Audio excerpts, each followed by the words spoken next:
Bonjour. Pardon. Bien, nous nous retrouvons, une fois n'est pas coutume, non pas dans le noir, parce que comme vous le voyez, il fait jour, hein, il est 14 heures, malheureusement, parce que je n'ai pas la chambre la nuit, mais on s'en fout, on n'est pas là pour parler de ça. Donc on est ici 13 jours, hein, ou 14, ça dépend quand je sors ça, pour continuer ceci. Vous voyez que j'ai pas pris énormément de temps pour le faire au moins. J'aurais pu prendre un mois, ce qui aurait fait de moi une personne très méchante, évidemment. Donc bon, on est là pour continuer la lecture de ce magnifique ouvrage, hein, n'est-il pas? Et surtout, pour finir l'introduction, parce que je ne l'ai pas fait.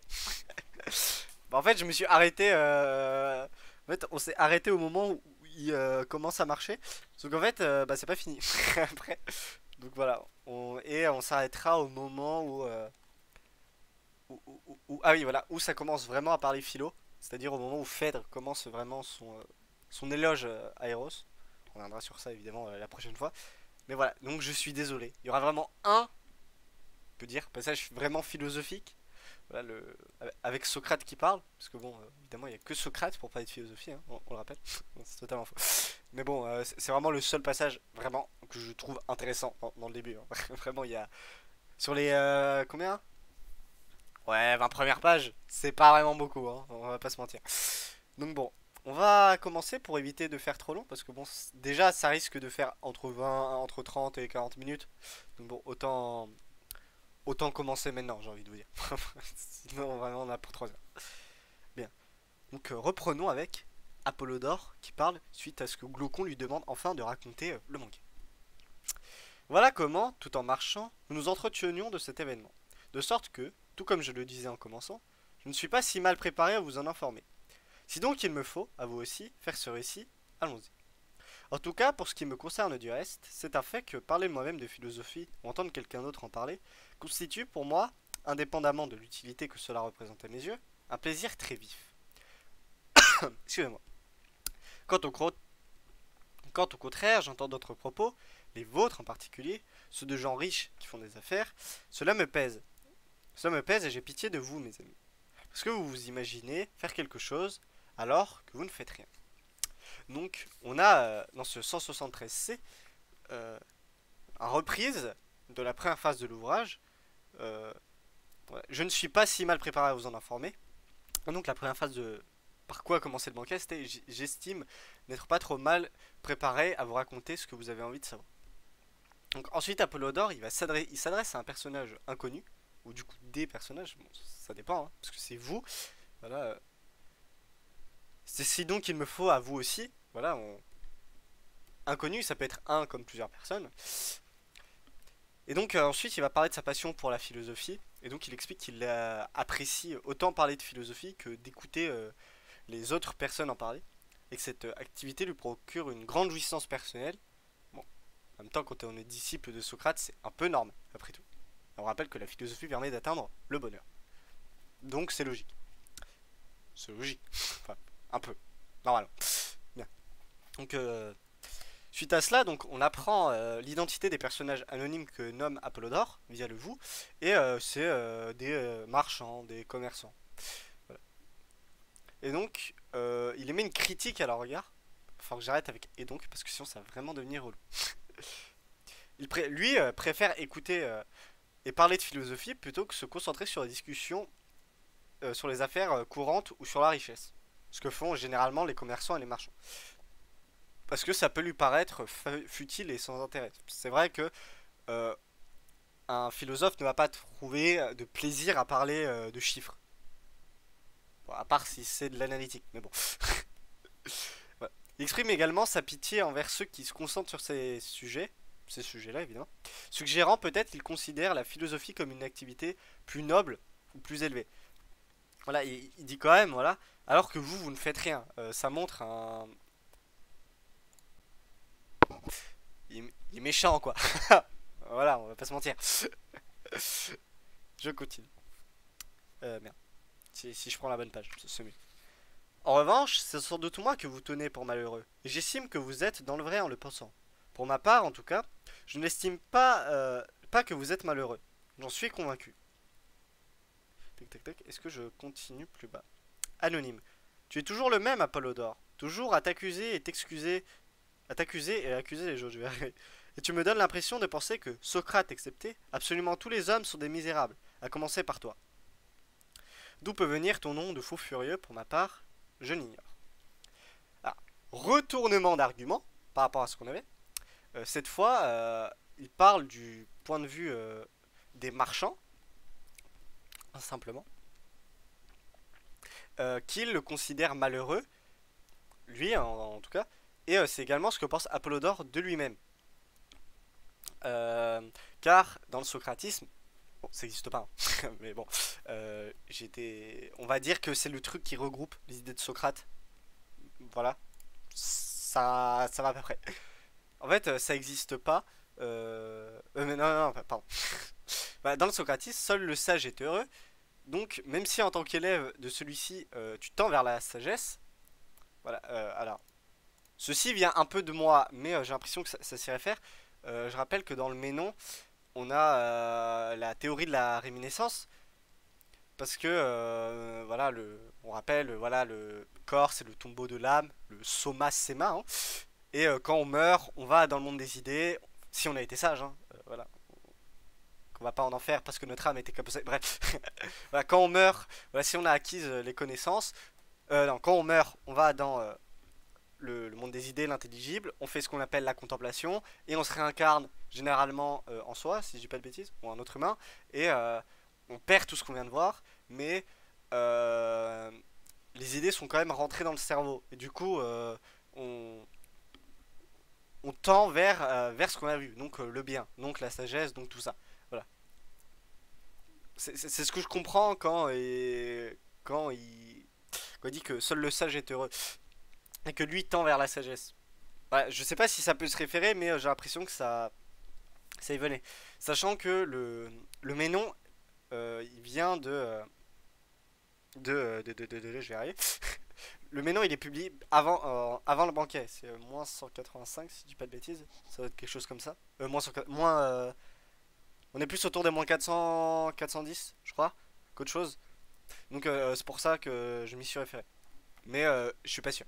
Je dis vraiment ça à l'arrache, hein. Et donc, vu que il n'y est pas encore parvenu, ou bien à être sage, il peut pas se déclarer heureux.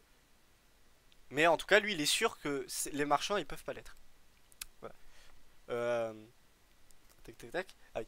Ensuite, voilà. Socrate étant considéré comme l'homme le plus sage par Apollodore, il semble montrer dans ses paroles que les autres sont tous des tocards, grosso modo, hein.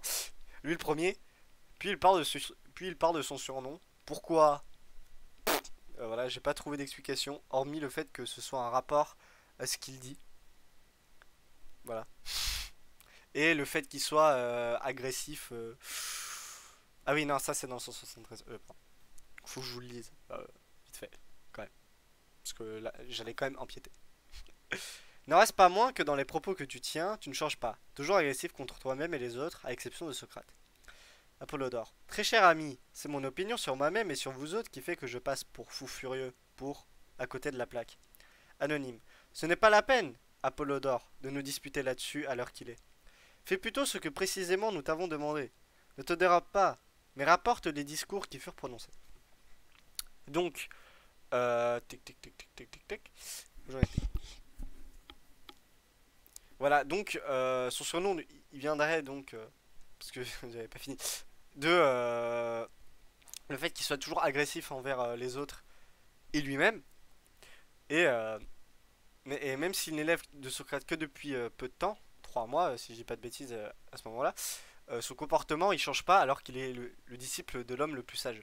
Voilà, Socrate descend donc dans le tiers A, évidemment des, des professeurs à avoir, hein, malheureusement. Excellent. Et donc Apollodore il confirme donc ensuite que c'est précisément dû à son comportement toxique qu'on l'appelle ainsi. Apollodore est donc un joueur de League of Legends. Et oui. Et le à côté de la avec à côté de la plaque. Et puis le marchand il lui demande enfin de commencer ce récit parce que bon ça fait quand même 30 minutes que les deux ils marchent et ils attendent. Donc il serait temps quand même. On était à 173 là. Donc 174A. Eh bien, voici à peu près quels ils furent.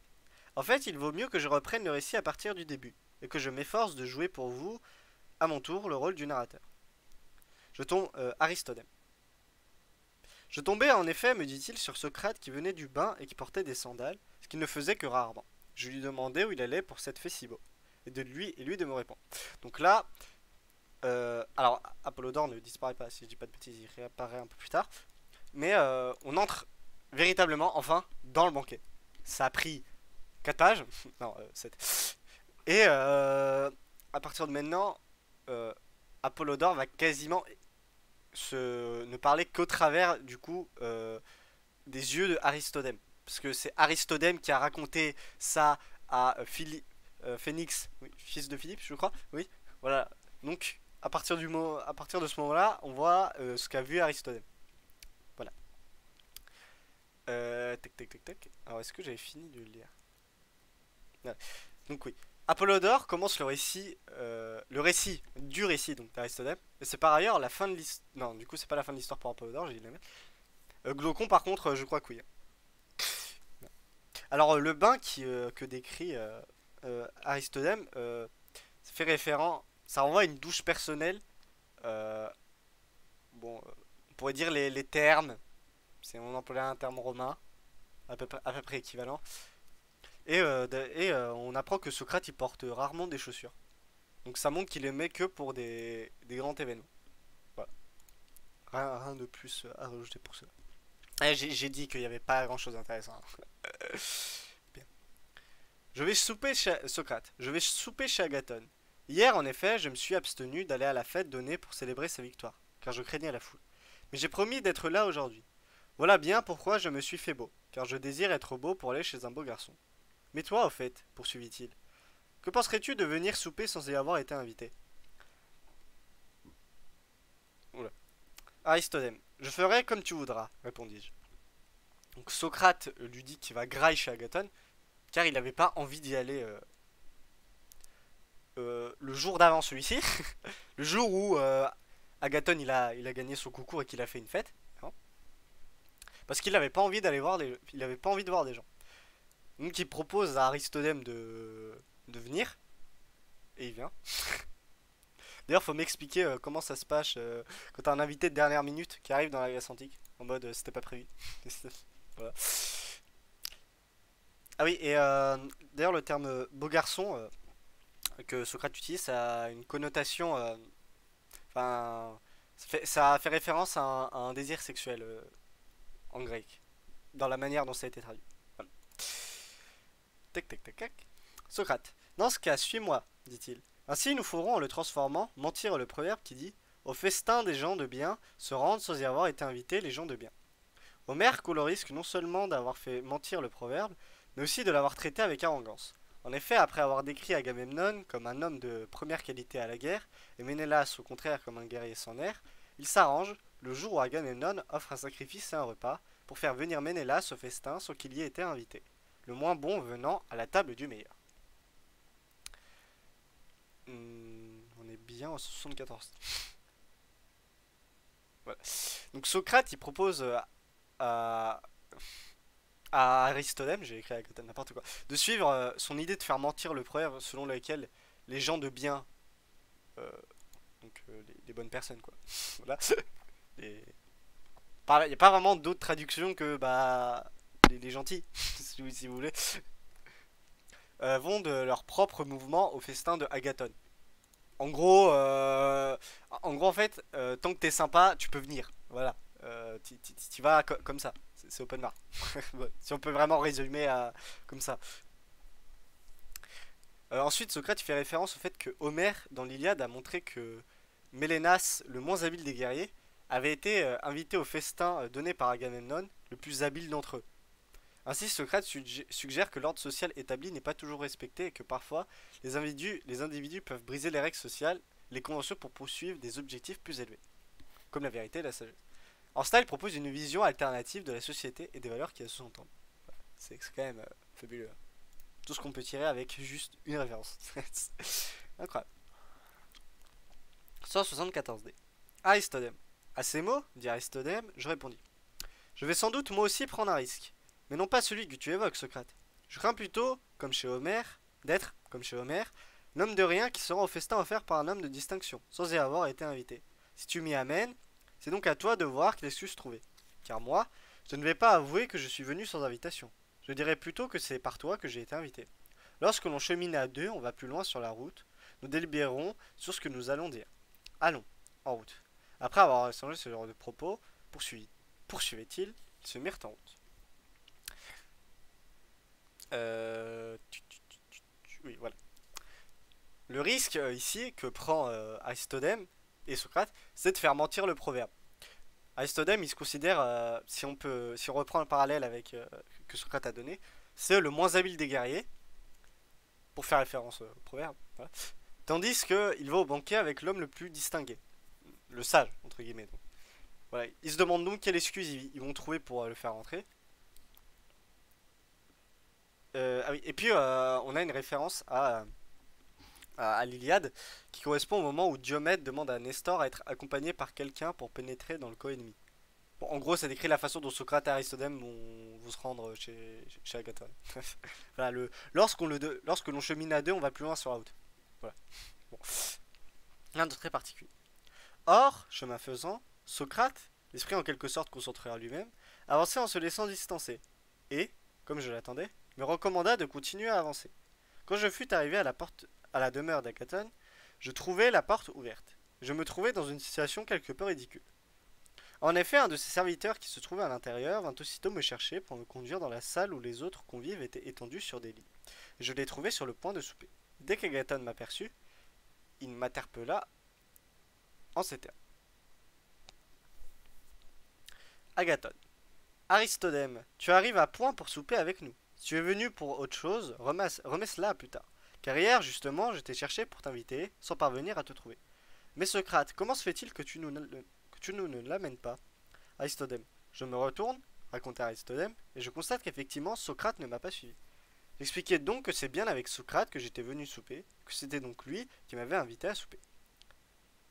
Agathon. Tu as bien fait, dit Agathon. Mais lui, où est-il?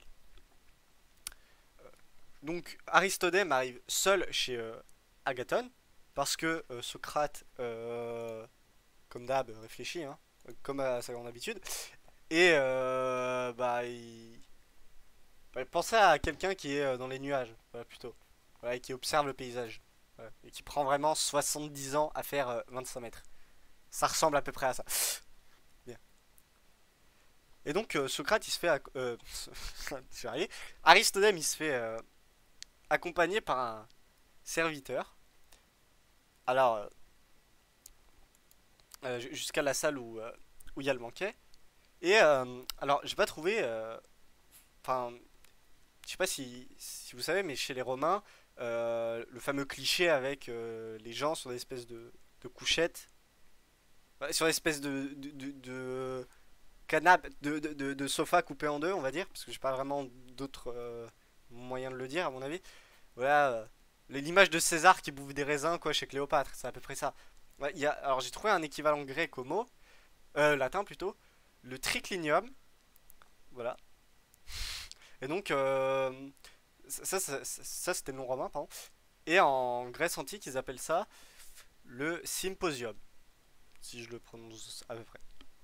Voilà, je tenais à le préciser. Agathon l'interpelle alors et l'invite à les rejoindre en faisant de remarques. S'il ne vient pas pour manger, qu'il se casse, tout simplement. Et qu'il est l'ombre de Socrate. C'est-à-dire qu'il l'accompagne tout le temps et que c'est étonnant que là, il n'était pas là. Aristodème se demande où est Socrate, qu'il est censé accompagner. Tout comme Agathon d'ailleurs. 175a. Aristodème. Il marchait derrière moi il y a un instant. Moi aussi je me demande où il peut bien être. Agathon. Allons, mon garçon, dit Agathon. Va voir où est Socrate et ramène-le. Toi, Aristodème, prends place sur ce lit près d'Ériximaque, pardon. Esclave. Et alors qu'un serviteur lui faisait des ablutions pour lui permettre de s'étendre sur un lit, un autre arriva et annonça: Votre Socrate s'est retiré sous le porche de la maison des voisins, et il s'y tient debout. J'ai beau l'appeler, il ne veut pas venir. Agathon. Quel comportement étrange, s'écria Agathon. Va lui dire de venir, et ne le lâche pas Je suis allé trop. Donc Aristodème se redemande où est notre cher ami Soso, évidemment. Et Agathon lui dit, va le chercher. Dit plutôt à un serviteur, j'arrive d'aller le chercher. Non, non, non, pardon, il lui demande à lui. Oui, alors les ablutions, c'est un rite de purification par l'eau. Notamment le lavage des mains et des pieds, c'est pour être propre c'est un espèce de... C'est un rite rituel, donc c'est quelque chose évidemment de religieux dans ça. Bien. Un esclave, donc il ablutionne, si ce verbe existe, même si je suis pas sûr, Aristodème. Et un autre vient dire que Socrate, il est sous le toit d'une maison d'un des voisins d'Agathon, debout à rien faire, et il vient pas quand on l'appelle. Voilà. Bon, alors je tiens à vous le dire, quand même des coulisses très intéressantes. Putain, ça fait déjà 20 minutes. Les coulisses de, évidemment cette émission exceptionnelle. J'hésitais à faire une vanne nulle, comme quoi Socrate était en train de fumer un joint, mais au final je me suis dit que c'était pas vraiment drôle, parce que j'ai pas réussi à bien la tourner. Voilà. Mais bon, on s'en fout. 175b. Agathon. Quel comportement étrange, s'écria Agathon. Veuillez lui dire de venir, et ne le lâche pas d'une semelle. Aristodème. N'en faites rien, répliquai-je. Laissez-le plutôt. C'est une habitude qu'il a. Parfois, il se met à l'écart n'importe où, et il reste là, debout. Il viendra tout à l'heure, je pense. Ne le dérangez pas. Laissez-le en paix. Agathon, non, j'en suis pas encore. Agathon. Euh... Eh bien, soit, laissons-le. Si tel est ton avis, reprit Agathon. Mais à nous autres, il faut, garçon, nous apporter à manger. Vous serez toujours ce qu'il vous plaît. Vous servez toujours ce qu'il vous plaît. S'il arrive qu'il n'y ait personne pour vous surveiller, ce que personnellement je n'ai jamais fait. Donc, Agathon, il accepte ce choix et il demande aux esclaves d'apporter à manger. Et les convives, ils auront le droit de... voilà, ils auront ce qu'ils veulent à manger de sorte à ce qu'ils se sentent comme si c'était eux les autres et non pas l'inverse. Et ça renvoie à une blague dans les nuées d'Aristophane qui disait que l'on peut à table demander n'importe quel plat. On ne reçoit que ce que le cuisinier offre et les serveurs apportent. Ouais, excellente, vraiment vanne excellente. On rigole. Et puis, comment ça vous fait 175. Aujourd'hui donc, faites comme si c'était vous qui nous aviez invités à souper moi-même et les autres convives et traitez-nous de façon à mériter les éloges. Aristote. Là-dessus, racontait-il, nous nous mettons à souper. Mais Socrate n'arrivait pas. Aussi Agathon demandait-il à maintes reprises à ce qu'on allât le chercher. Mais je m'interposais. Enfin, Socrate arriva sans être attardé aussi longtemps qu'à l'ordinaire. En fait, les convives en étaient à peu près au milieu de leur souper. Donc, il commence à graille, évidemment. C'est très important, hein. Vous vous en doutez. Et à chaque fois, Agathon, il essaie de faire venir Socrate, ce que Aristodème refuse, parce que bon, faut quand même le laisser méditer, le pauvre Socrate. Il faut le comprendre. Il adore faire ça. Donc bon. Et donc il arrive enfin, après l'entrée évidemment, et les 170 salades certainement servies par Agathon. Et il va enfin parler. Bon là c'est pas lui qui va le faire, mais on va enfin y arriver. Agathon. Alors Agathon, qui était tout seul sur le dernier lit, s'écria. Mais ici Socrate installé près de moi, pour que, à ton contact, je profite moi aussi du savoir qui t'est venu alors que tu trouvais dans le vestibule. Car il est évident que tu l'as trouvé et que tu le tiens, ce savoir. En effet, tu ne serais pas venu avant.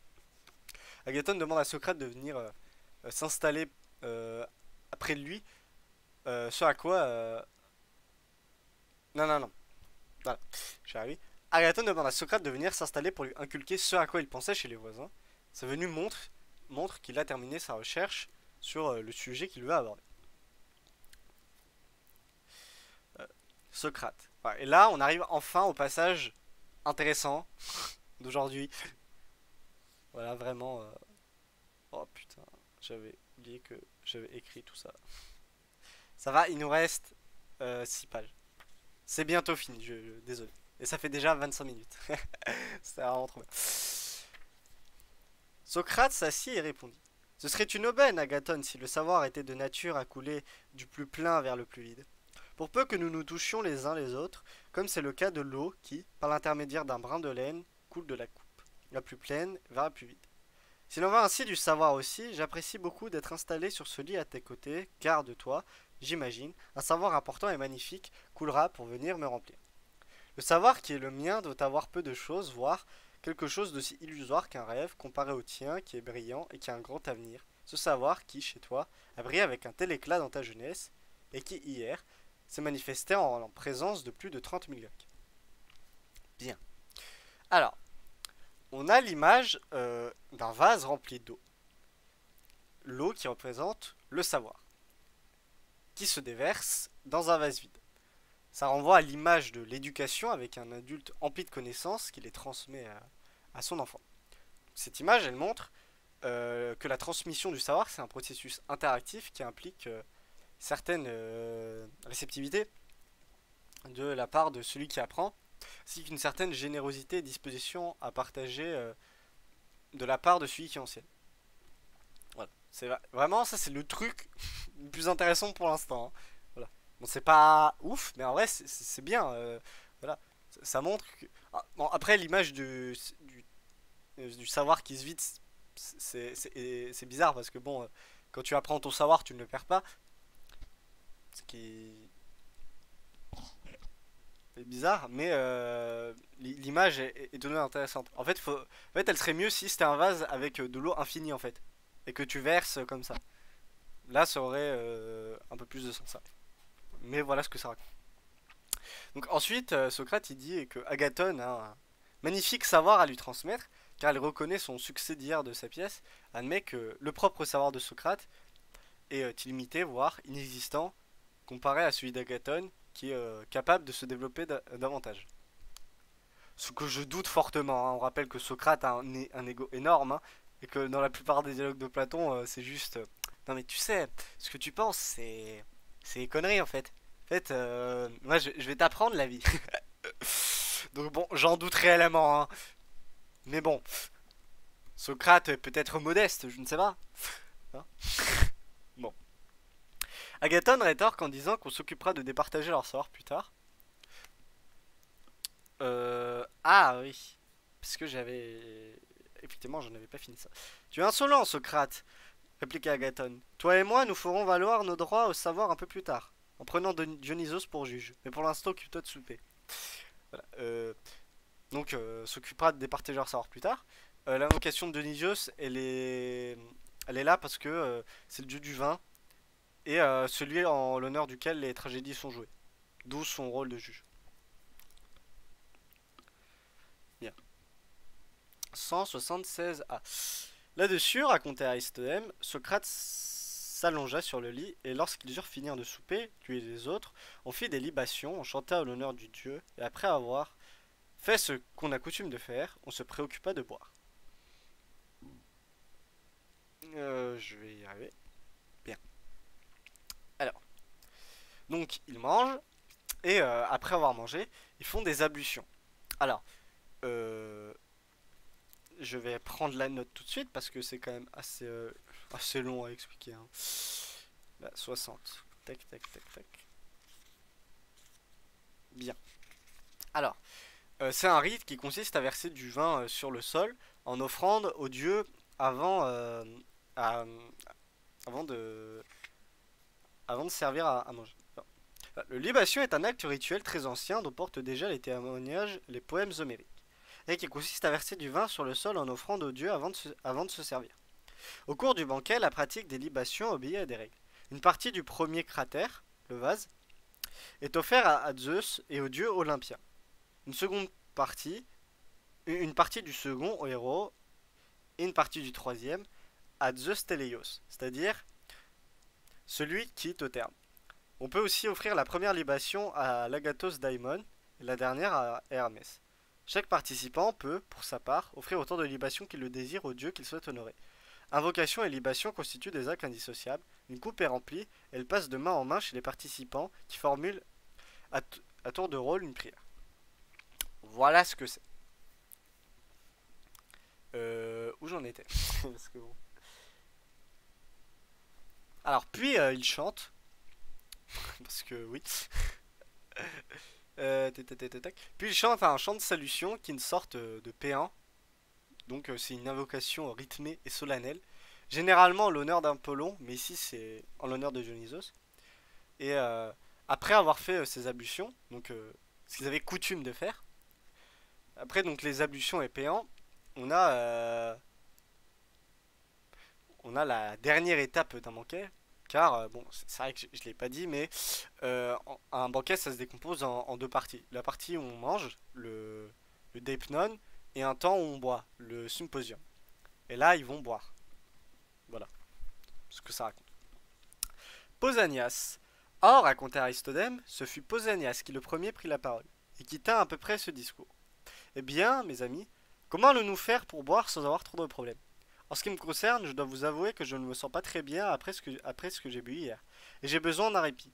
Du reste, j'imagine que vous êtes, la plupart d'entre vous, dans le même cas, car vous étiez là hier. Voyez donc de quelle façon nous pourrions boire sans avoir trop de problèmes. Et là, je crois que... Ouais, le 176D. Ah non, c'est le 176B, pardon. Tac, tac, tac. Donc Aristophane. C'est d'ailleurs qu'Aristophane intervint. Bravo, Pausinias, tu as raison de vouloir prendre toutes les dispositions qui nous évitent d'avoir des problèmes en buvant. Car moi aussi, je suis de ceux qui se sont saoulés la gueule hier. Éric Zimac. Éric Zimac, je vais aller. Sur ce, racontait Aristodème, Éric Zimac, le fils d'Acumène, intervint. Vous avez raison, dit-il. Il en est encore un que j'aimerais entendre. Comment te sens-tu, Agathon? As-tu encore la force de boire, Agathon? Moi non plus, je ne me sens absolument pas de force à boire. Bien. Pausanias, président de la sécurité routière, hein, tous touchés, tous concernés, on le rappelle, hein, se dit que se mettre 2 gigamines de suite, c'est peut-être pas la meilleure idée du siècle. Ils ont un peu raison. En même temps, tu m'étonnes. Ça fait un peu mal, après tout. Même si j'ai jamais essayé. Il demande aux autres de proposer quelque chose qui permettrait quand même de boire. Parce que bon, faut pas déconner, c'est quand même sympa. Voilà, littéralement c'est ça. Hein. Écoutez, on va pas trop boire, mais vous avez pas quand même une idée pour qu'on boive quand même un peu? Ok, voilà, c'est vraiment du génie.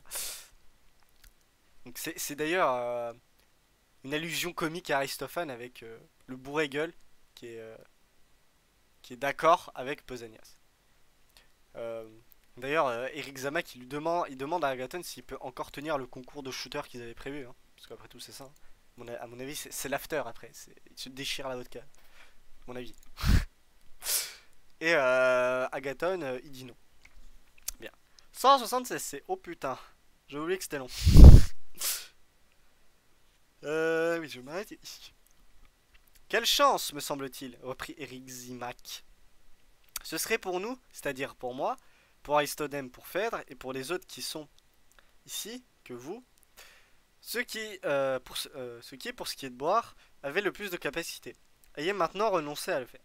Car nous autres, nous ne sommes jamais de taille. Pour ce qui est de Socrate, je fais une exception. Il peut en effet faire les deux choses, boire ou ne pas boire, si bien que quel que soit le parti que nous prendrons, il s'en accommodera. Étant donné qu'aucun de ceux qui sont ici ne me paraît disposé à boire beaucoup de vin, peut-être arrivai-je à vous paraître moins agaçant en disant la vérité sur les vases. Éric Zimac, il vante les gorges d'Agathon et Aristophane qui ont la capacité de se prendre 5 litres d'éthanol pur de façon extrêmement banale, alors que les autres, bah, ils peuvent pas. Et donc, ils trouvent ça sympa de la part des deux de faire jeu égal avec les jeunes finalement. D'ailleurs, il enlève Socrate de la conversation. On verra pourquoi en page 214.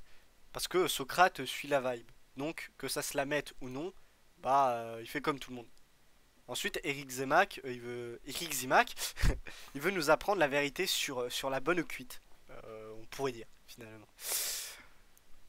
Bien. 176D. Pour moi, assurément, c'est quelque chose que la médecine a fait paraître clairement. Parce que l'ivresse est dommageable pour l'homme. Ainsi me garderai-je de souhaiter boire de mon plein gré, outre mesure, et de conseiller à quelqu'un d'autre de le faire, surtout s'il a la tête encore lourde de la veille. Est-ce que... Oui. Phèdre. Quant à moi, interrompit Phèdre de Myrinonte, j'ai assurément l'habitude de suivre tes conseils, surtout en matière de médecine. Mais aujourd'hui, les autres aussi le feront, s'ils sont prêts à suivre mon conseil.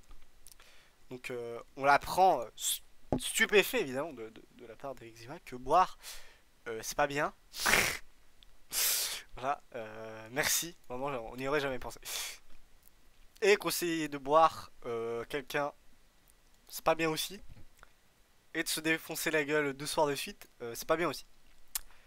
Phèdre intervient ensuite dans la conversation en tant que lectrice attentionnée de Doctissimo, qui nous explique que c'est effectivement pas la meilleure chose à faire et que tout le monde et donc tout le monde arrête voilà, et que tout le monde arrêtera de se torcher la gueule s'ils écoutent leurs bons conseils, évidemment. Aristodème. Ces paroles furent entendues et tout le monde convient qu'il ne fallait pas consacrer cette réunion à s'enivrer. On ne boirait que pour le plaisir. Non, je ne ferai pas de vanne avec la chanson d'Herbert Léonard. Éric Zimac, eh bien, reprit Éric Zimac, puisqu'il est admis que chacun boira la quantité de vin qui lui plaira sans rien imposer, j'introduis cette nouvelle proposition. C'est-à-dire, au revoir à la joueuse d'Olos qui vient d'entrer dans cette pièce. Qu'elle joue de l'Olos pour elle-même ou, si elle le souhaite, pour les femmes de la maison, nous autres, nous emploierons le temps que durera la réunion d'aujourd'hui à prononcer des discours. Du coup, ils vont quand même boire, ça change rien, c'est vraiment du génie. Mais pour le plaisir finalement. Voilà. En fait, on va pas boire. En fait, on va pas boire avec modération, mais on va boire parce que bah, c'est cool quoi.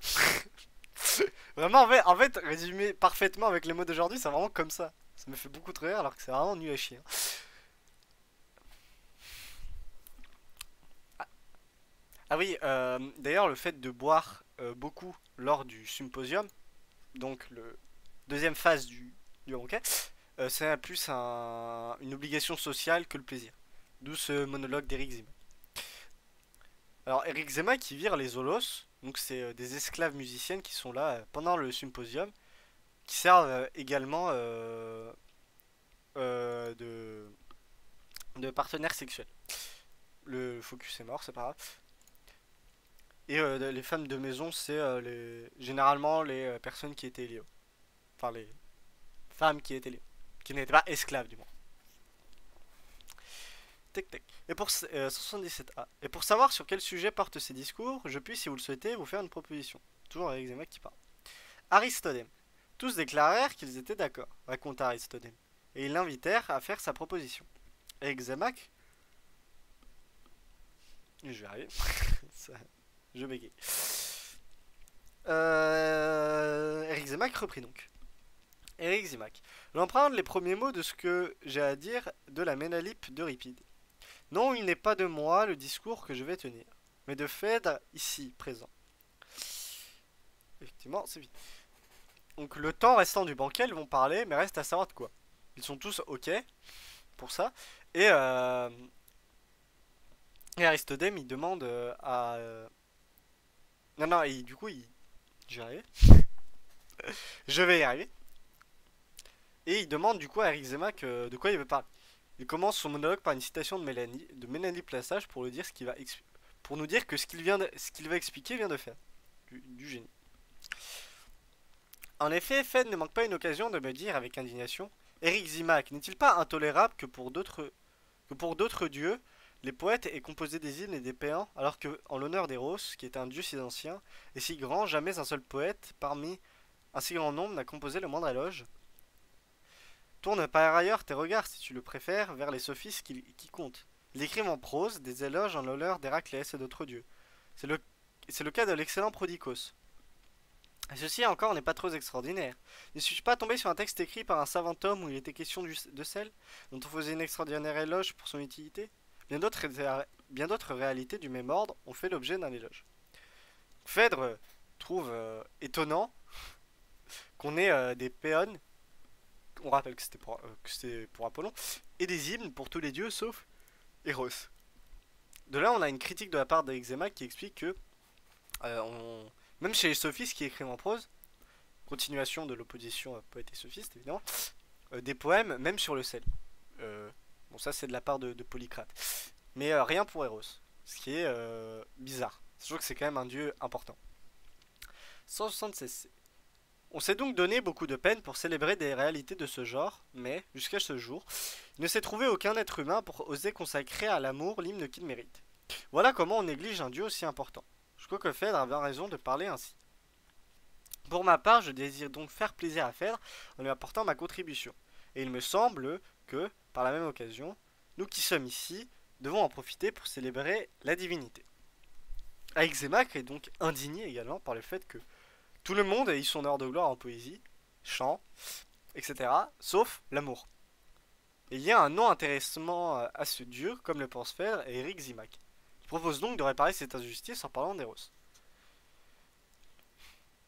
Si donc vous aussi vous partagez cet avis, nous aurons de quoi nous tenir occupés en prononçant des discours.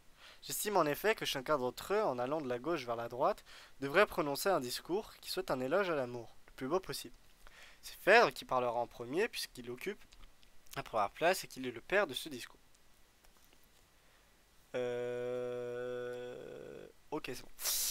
Phèdre trouve... non. Éric... si j'y arrive. Il demande donc à tous de faire un éloge sur l'amour en compensant par Phèdre vu que c'est lui qui a eu l'idée et bah parce que c'est le premier dans la disposition. 177 E. Vous inquiétez pas, c'est quasiment fini. Il nous en reste 2. 3, pardon. Non, 2, effectivement. Socrate. Personne, mon cher Eximac, reprit Socrate, ne votera contre ta proposition. Car, je le suppose, elle ne rencontrera d'opposition ni chez moi, qui déclare ne rien savoir sauf sur les autres sujets qui relèvent d'Eros, ni chez Agathon, ni chez Posinias, ni assurément chez Aristophane, qui passe tout son temps à s'occuper de Dionysos et l'Aphrodite, ni chez aucun des autres que je vois ici. Alors là, c'est pas moins que la partie n'est pas égale pour nous qui occupons les dernières places. Mais si ceux qui se trouvent avant nous prononcent de beaux discours, qui soient ce qu'il faut, nous serons satisfaits. Sur ce, bonne chance à Phèdre qui doit être le premier à faire l'éloge d'Eros. Socrate prend la parole et explique que personne ne s'y oppose, surtout chez lui, qui connaît peu de choses. On rappelle que c'est évidemment une grosse connerie. Là, on a on a d'ailleurs un nouvel élément qui est que Agathon et Posinias ont une relation. C'est dit dans la note. Car ils vivent chez eux et enfin ils vivent sous le même toit du moins et c'est sous-entendu par Socrate dans le Protagoras. Aristophane lui il s'occupe tout le temps de Dionysos Aphrodite car les deux domaines de la comédie c'est le vin et l'amour. On a également l'idée de compétition évoquée par Socrate car c'est un espèce de concours qu'ils vont faire et il demande à Phèdre de commencer.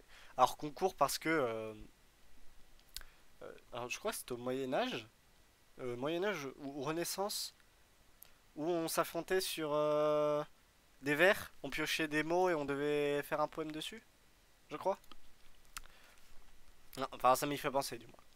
Apollodore. Ces propos recueillèrent donc l'assentiment de tous les autres qui invitèrent Phèdre à faire ce que venait de dire Socrate. Faut dire qu'Aristodème n'avait pas un souvenir exact de ce que chacun avait dit. Et moi non plus, je ne me souviens pas de tout ce qu'il a raconté. Mais le plus important, ce qui m'a semblé le plus digne d'être rappelé, je vais vous le dire en rapportant le discours que chacun a prononcé. Comme je viens de le dire, c'est bien Phèdre qui prononça le premier discours, en commençant à peu près comme ceci. Aristodème explique qu'on n'aura pas l'entièreté du discours dû aux mémoires défaillantes de lui-même et d'Aristodème, et qu'on a juste l'essentiel qui est préservé. Et c'est insistant dans la manière dont c'est dit, parce que il dit bien, vous aurez pas tout, parce que à mon avis, bah, c'est long. Surtout, effectivement, il s'en souvient pas en entier. Bon, voilà, à mon avis, bah, c'est pas un ordinateur non plus. Donc, c'est tout à fait normal.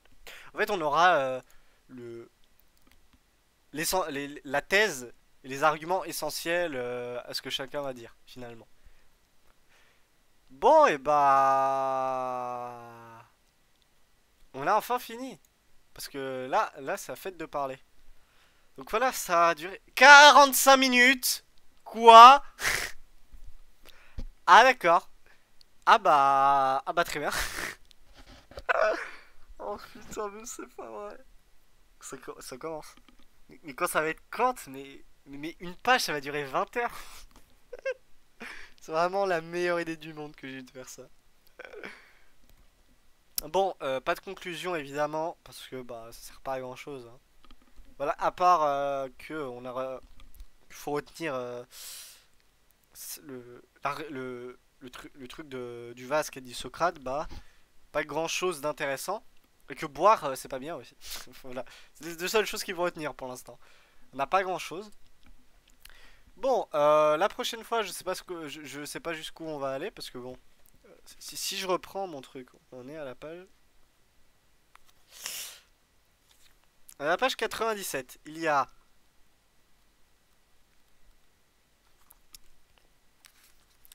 179 pages. Voilà, il en reste. Ah, ça va, ouais, il en reste 80. 82. Et putain, en fait, surtout, faut que je le fasse aujourd'hui, mais. Enfin, faut que je continue surtout, mais. Là, alors, alors vous allez pas bien voir, parce que c'est cette page-là. Là, c'est Fête qui parle, ici. Voilà. Et là, et après, il y a. Tout. Ça.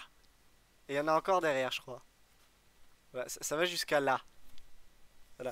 Phèdre a un monologue de 4 putains de pages. Voilà. Et ça continue, hein. Après, on a Pausanias, c'est pareil. Voilà, Pausanias, c'est peut-être pire. Hein. Pausanias qui commence ici. Voilà, donc il y a toute la page là. Il y a les deux pages là. Il y a encore deux pages ici. Ah, pardon, c'est pas fini. Il y a encore deux pages. C'est fini là, c'est bon. Voilà. Non, mais c'est un truc de fou, hein. En fait j'hésite vraiment à faire une partie par truc. Bon, Eric Zamak, ça va, c'est pareil que Fed, mais. Voilà quoi. Aristophane, pareil. Enfin voilà quoi. Ça va être long, hein. Voilà. Bon, quasiment 50 minutes de vidéo, hein. C'est que la deuxième partie. Ah, battez-moi. Ouh. Allez, sur ce, merci à vous si vous avez vu tout ça. Je suis désolé. Vraiment, je suis désolé de publier un truc aussi long. Merde. Euh, donc, on se revoit dans 8 ans quand j'aurai fini. Non, en vrai, je sais pas. Et en vrai, si on se revoit avant la fin du mois, c'est exceptionnel, je vous le dis. Si on se revoit le 31, c'est beau. J'espère. Parce que ça voudrait dire que j'ai super bien avancé et que j'ai peut-être quasiment fini. Donc voilà, on pourra enfin passer à l'apologie. Ça serait bien. Qui est mon cas et qui est quand même moins long. Je crois, on est sur 70 pages, donc voilà. Bon, allez, on arrête de faire plus long là. C'est bon. Merci à vous si vous avez regardé. Ou ouais, aux deux personnes. Merci, papa. Voilà, sur ce, au revoir. Et au plus vite, j'espère. Voilà, salut. Qu'est-ce que c'est? Qu'est-ce que c'est chum à chaque fois. Ah là là.